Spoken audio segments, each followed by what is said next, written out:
आणि दोघांना सूचना दिल्या हिंद केसरी कशी कुस्ती दिली जाईल आणि कशी दिली जाणार नाही।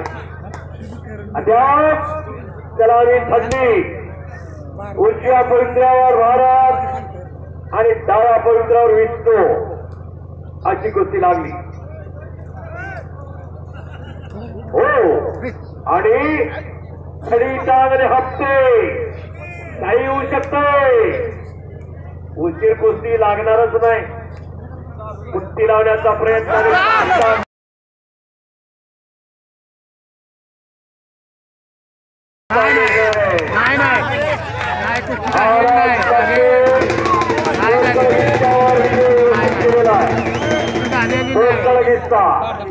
घोषित करण्यात आलेला आहे। शंकर मोहित्याला सत्कार या त्याचा 3 नंबर